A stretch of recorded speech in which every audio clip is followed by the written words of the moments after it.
YouTube, thank you so much for tuning in. If you like motorcycle videos and you want to see more and you want to see my previous videos, please hit that like and subscribe button. It will really help my channel. But today's video, I have a special one. This is a 2023 Kawasaki Ninja 650. Now, quick disclaimer, this is not my bike. It's kind of on loan to me, so to speak, and I had permission to test drive it, so I figured I'd give it a good opportunity to do a video on it.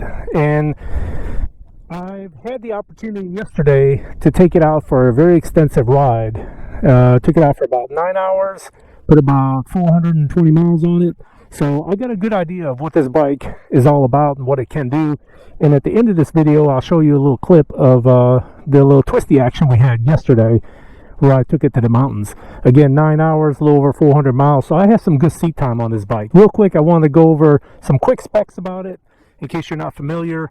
And then also we'll take it for a ride and I'll tell you some of the pros and cons that I really like about this bike and some of the things I don't. But real quick, at the heart of this beast is a 649cc parallel twin, pushing out about 68 horsepower, 47 newton meters or 47 foot-pounds of torque.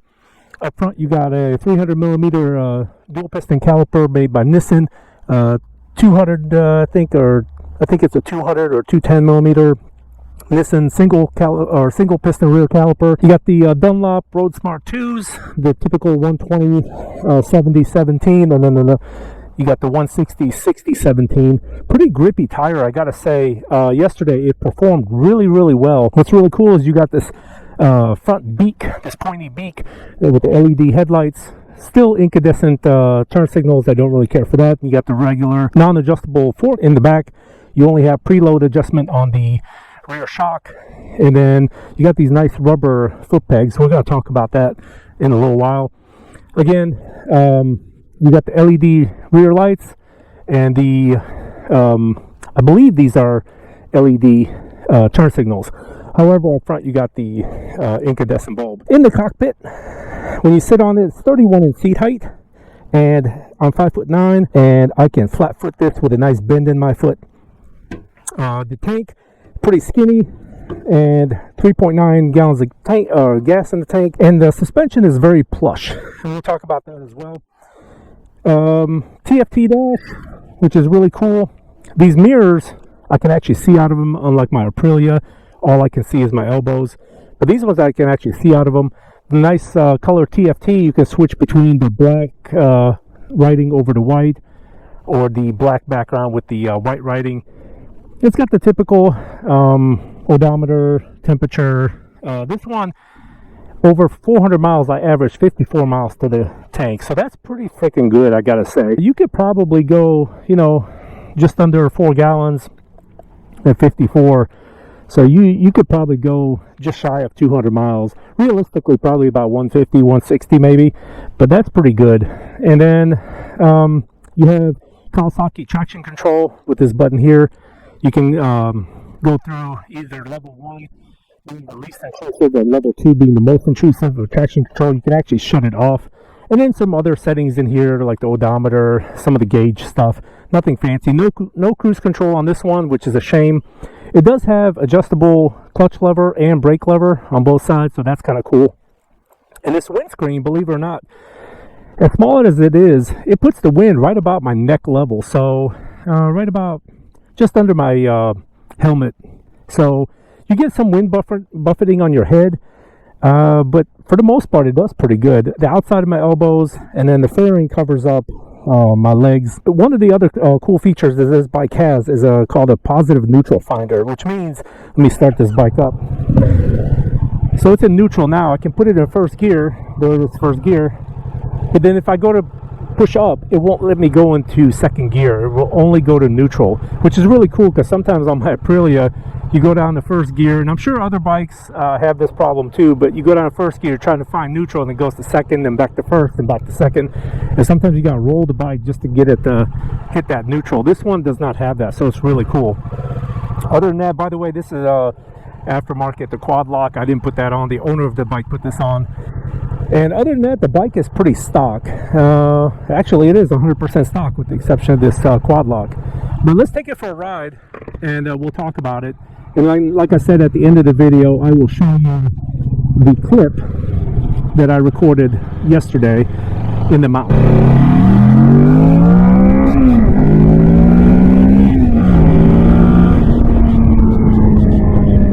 So right off the bat, I gotta say, on paper, this bike doesn't sound like much. 68 horsepower, 47 foot-pounds of torque doesn't sound like a whole lot, but this bike weighs, I want to say, 410 pounds, give or take. Don't quote me on that. Something in that range. I'll put the number up on the screen exactly. But it is no slouch. I got to tell you, this thing gets up and goes. Now, of course, it's not an Aprilia RSV4 or a Kawasaki or anything like that, but for what it is, this bike is amazing. And you'll see that at the end of the video in the clip.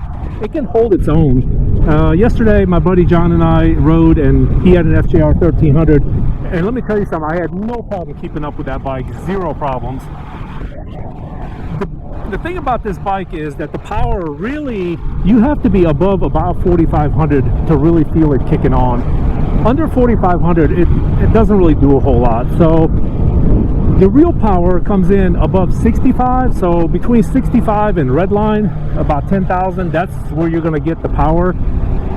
That's the most power you're going to get out of it, and that's where this bike is really going to come alive. And I'll show you what I mean by that. Because you come down to third gear, you go above 6, and this thing will launch. And like I said, on paper it doesn't sound like much, but if you're looking for a bike that is tame down low but still has enough fun or enough power to have fun with, this is the bike.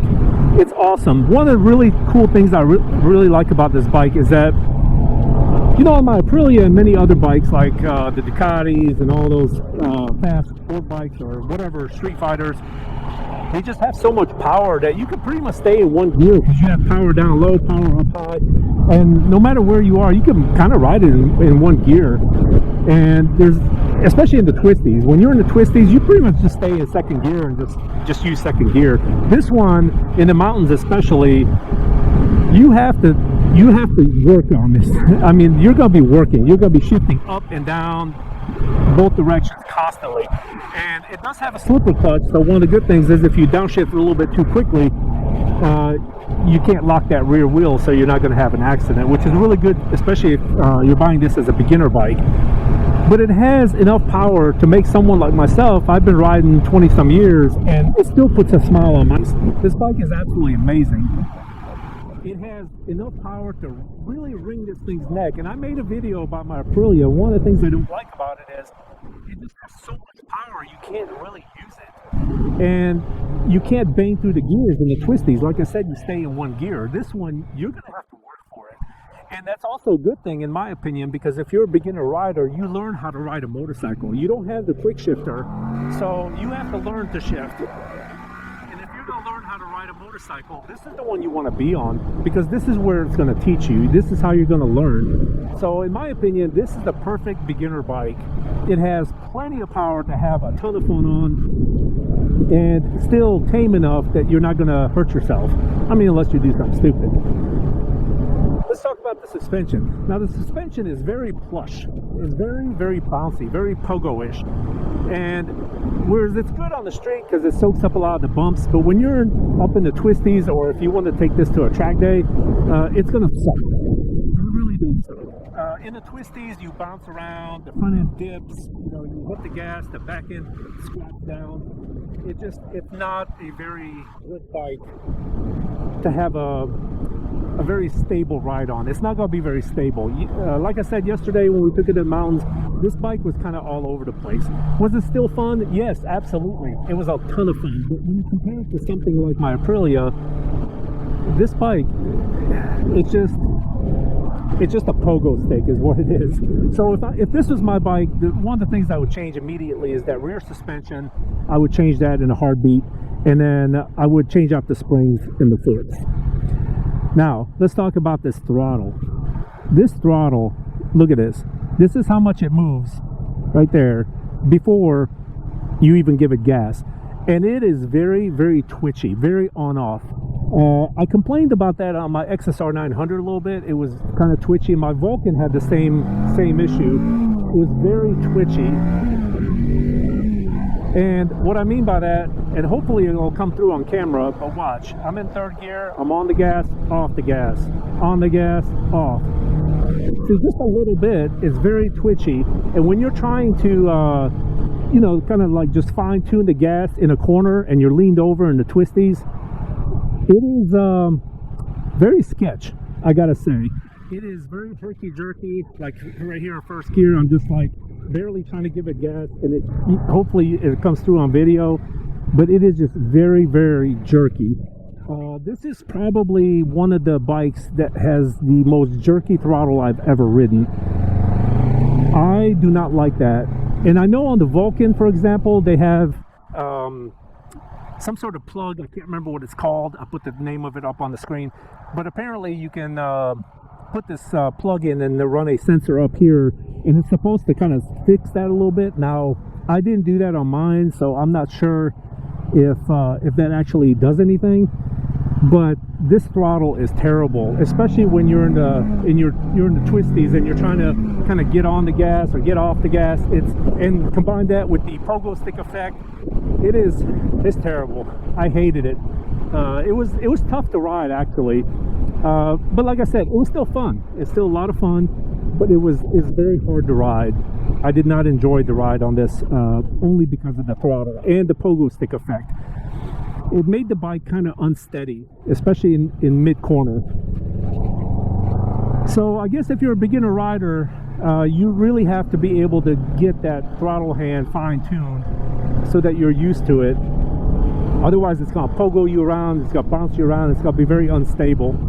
Now, the other thing about this bike is, like I said, the wind protection is really good. For this little windscreen, it's actually amazingly good. The brakes are fantastic.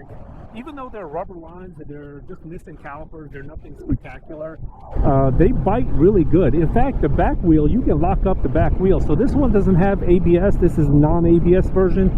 So you can lock that back wheel. And let me tell you something. I did it yesterday, and that bike put down a nice skid mark, and you could smell that rubber. It was really, really fun. But if this was my bike, I don't want to do that too much. Again, this is not my bike. But if this was my bike, I would be sliding that back wheel all the time. And I personally would not get the ABS version. I recommend ABS for new riders, of course, but I personally would get this one and just have a ton of fun sliding that back wheel around. And I'll show you a quick example of that right here.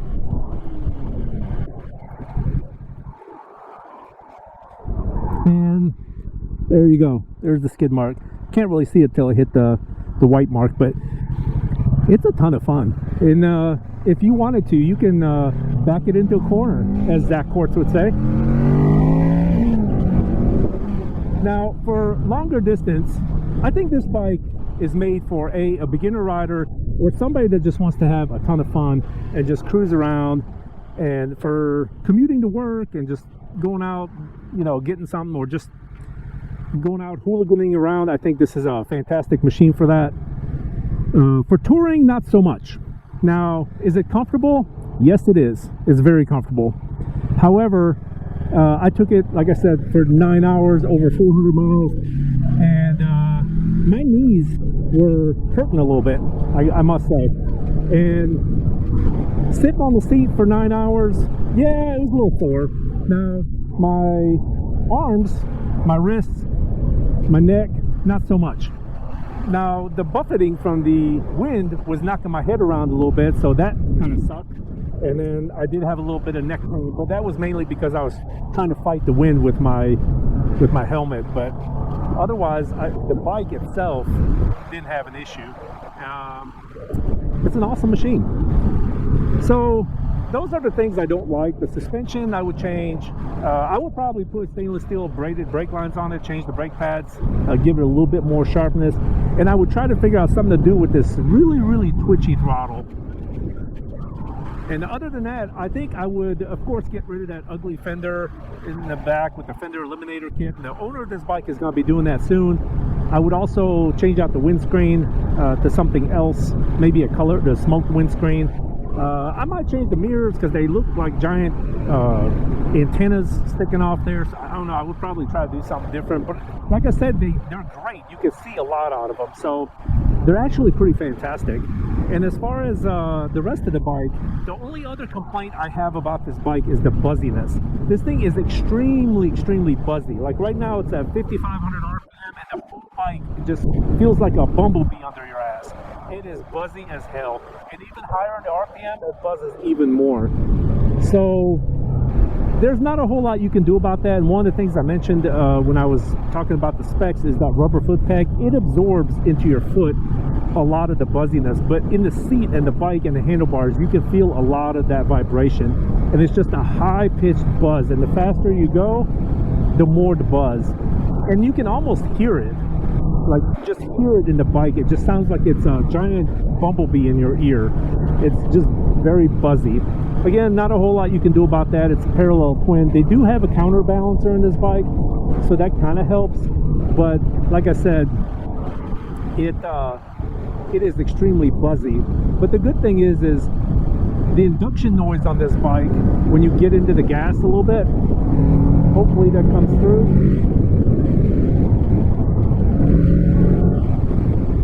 The sound is amazing. I really love the sound of this bike. And if you put a aftermarket exhaust on it, oh man, let me tell you, I think it would be excellent. Put a Yoshi pipe on it, I think it would be phenomenal.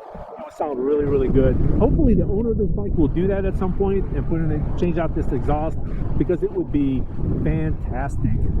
I would really like to hear it if with an exhaust pipe. The other cool thing is that this bike comes with a port where you can put in a 12-volt cigarette lighter plug, and then you can use like a USB, so you can wire stuff to run. Like if you have your phone, you can go ahead and plug it in. So that's really cool. The gas mileage, again, 54 miles to a gallon. And let me tell you, I was not easy on the gas. This thing got 54 miles to the gallon on average over 420 miles. That's phenomenal. That is absolutely fantastic. My Aprilia doesn't get nowhere near that. There's not many bikes I know. In fact, I can't think of one off the top of my head that will get 54. I'm sure there's one out there somewhere, but 54 out of a 650cc parallel twin, that's pretty freaking good. And like I said, 3.9 gallon tank. I never even came close to letting the gas go down to where the light comes on. So I don't know how far you can go, but I gotta say, this bike is amazing. Other than cruise control, I wish it would have cruise control. Of course, this is a budget bike, so this bike starts out right at $8,000. It's $200 more if you want ABS, and I think it's another $200 more if you want the green KRT color scheme. So don't quote me on that, but somewhere in there. So for $8,000, I gotta say, this motorcycle will put a bunch of smiles on your face. How many? 68 probably. But I gotta say, even though being an experienced rider, this machine has not let me down with the funness level.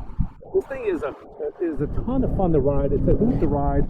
The traction's really good. Usually when you get new tires on the brand new motorcycle, they usually put some crap on there. It's usually not very good. So you hurry up and get them worn down and then replace them with something better, in which I would too. But to be honest with you, these Road Smarts, I've never had them before, and they are actually really good. They never ever once made me think that, you know, it was sketchy. Even in the mountains, we were getting on it pretty good, and it had all the traction I ever needed, and I never had an issue. So I think overall, would I use them again? Maybe. I probably would put something else on it just because that's how I do. But if someone said, would I buy Road Smarts? Did I have a problem with them? No, absolutely not. I think they were great. So I don't know what the longevity of them is. I'll have to find out, but I gotta say, this bike is pretty good. So overall, I think the takeaway on this bike is if you're buying a brand new bike, you want to start on something, this is highly capable machine, and I would recommend you get this. It's comfortable, it's got plenty of power to keep you happy, and it won't let you down. And it's a Kawasaki. The reliability is there. So TFT screen, okay, no cruise control, very buzzy, twitchy throttle, pogo suspension. Most of that can be corrected or, you know, made better, if nothing else. And I think this is a fun bike. And like I said before, this bike is going to teach you how to ride a bike, because you have to work at it. You can't just get on it, use the quick shifter. And you know, quick shifters are the best things to slice bread. Once you have one, you will never not want one. But this bike will teach you how to ride a motorcycle. And the best part is it's got that slipper clutch, so you won't make the mistake of many of us that rode many years ago before the slipper clutch thing, where you downshift and you lock that back wheel. Not intentionally. And then, you know, then you have to go change your pants because it scared you so bad. So anyway, I hope you liked the video, and if you have any questions about this bike, leave them in the comments below, and please hit that like and subscribe button. And now I'll show you the video from yesterday. Thanks so much for watching, and we'll catch you on the next video. All right, ladies and gentlemen, now it's time for the twisty sections of the roadway, and to test out what this bike can do. We got John in front of me on this FKR 1300, and let's see what this bike can do and how does it feel. Well, I can tell you it feels very, very good. It holds its own in the curves. It's got plenty of torque. You gotta keep it above probably 45 RPM for the torque to really kick in. But it feels strong pulling out the curves. No problem at all. And it feels so stable, flickable. Excellent, excellent handling motorcycle.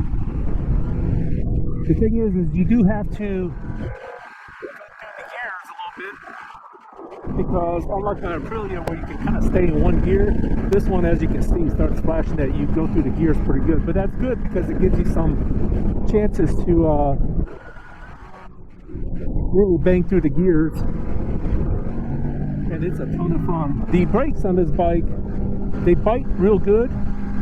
The rear is very mushy, but the front bites real good. The one thing I don't like about this bike is that the throttle is very on-off, very twitchy, pretty much every gear. And when you get into the corner and you get off the gas and you go to get back on the gas, it's very, very twitchy. So if you're not used to it, it's kind of herky-jerky, and the bike will definitely let you know. It'll jump around and skip around. But if you get used to the bike and you get used to the throttle, you can be a little smoother on it. So as I said before, you wind out of the gears pretty quick, so you end up switching gears several times. But that's good. I like that. I like the fact that you can shift through gears. You get into a little bit of a straightaway. Like right now, shift it down to second gear and 6,000 RPM. Get on it. Plenty of torque. I think I mentioned before, 68 horsepower, 47 foot-pounds of torque, 649 cc parallel twin. This is the same engine that was in my Kawasaki Vulcan S, and it's also in several of the other Kawasaki's, the Versy 650, the Z650. Same engine, beautiful machine, and it handles excellent. Holds its line real good. The suspension on this bike is very, very spongy, which I don't like. I would have to tighten up the suspension because it's just too spongy for me. Way too spongy. See, it's very jerky when you get back on it. This is something you have to kind of get used to. But it does pogo stick around quite a bit. But the good thing about it is it's got a really nice induction noise. I don't know if it comes through on camera or not, but the induction noise on this thing is amazing. And it's got stock exhaust. But if you put like a Yoshimura pipe on it, I bet you this thing would sound absolutely amazing. And bang through the gear again. Let's go to second gear. Yeah, that's what I'm talking about. Real good job. Pulls hard out of the quarter.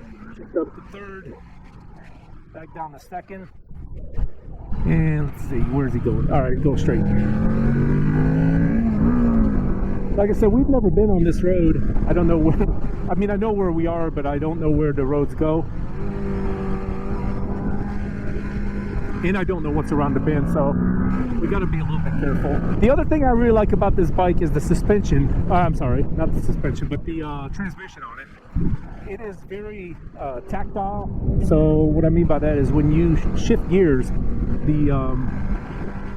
the bike, you can feel when it jumps into gear. Sometimes my Aprilia is just so smooth you can't even feel it. It's just in the next gear. This one is just, as soon as you hit it, you can feel the clunk. It's not overwhelming, but it's good enough that you know that you shifted gears. Again, the suspension I wish would be a little bit stiffer, especially up here in the twisty section. The rear end is very bouncy, very pogo-like. I would have to tighten it up, and the only thing you can adjust on this suspension is the rear preload. So if you tighten that up a little bit, maybe it would get better. But if this was my bike, I would have to get a new shock, and I would definitely have to get new springs for the front forks.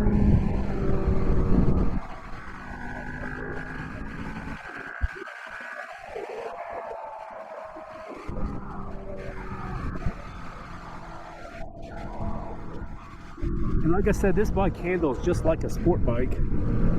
The handling is great. It's very light, very flickable, and I love the torque and the induction noise coming out of this thing.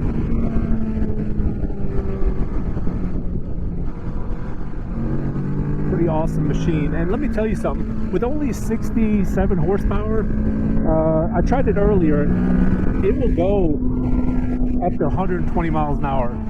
That's the best I got out of it.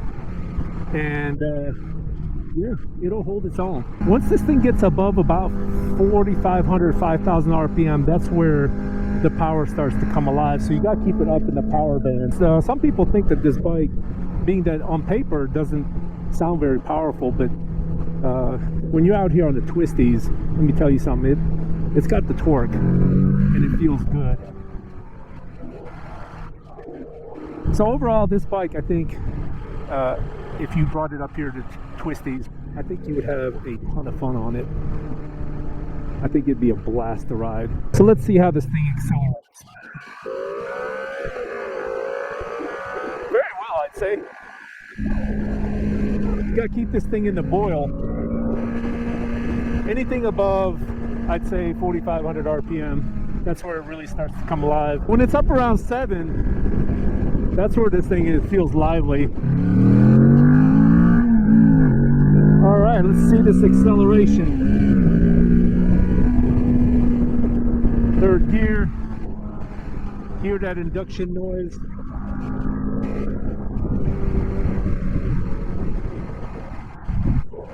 And John's bike is looking good.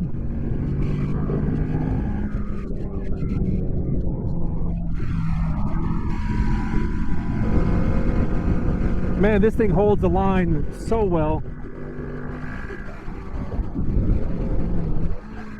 Second gear, good induction noise, bouncy. Wow, very bouncy in this curve. Give it some gas. Yeah.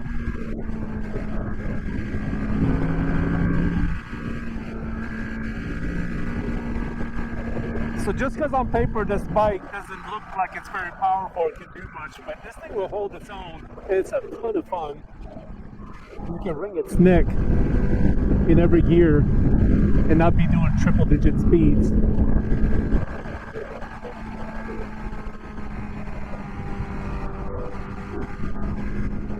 Nice smooth curve. John's bike is looking good.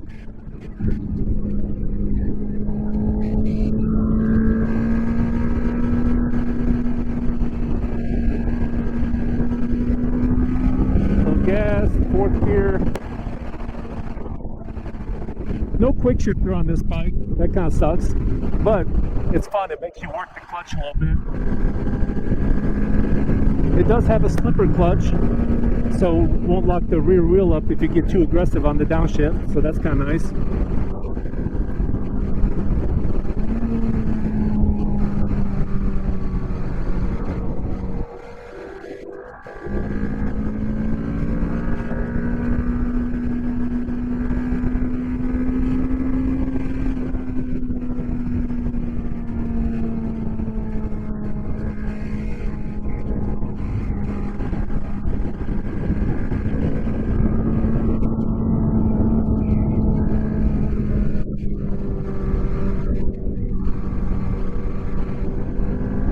I gotta say, I'm very impressed with this motorcycle. It feels just like a sport bike, and you're not bent up like a pretzel like on a sport bike. Nice plush seat. The legroom isn't all that great. It's very similar to a sport bike, but the handlebars is real nice. It's almost like a riser clip-on setup.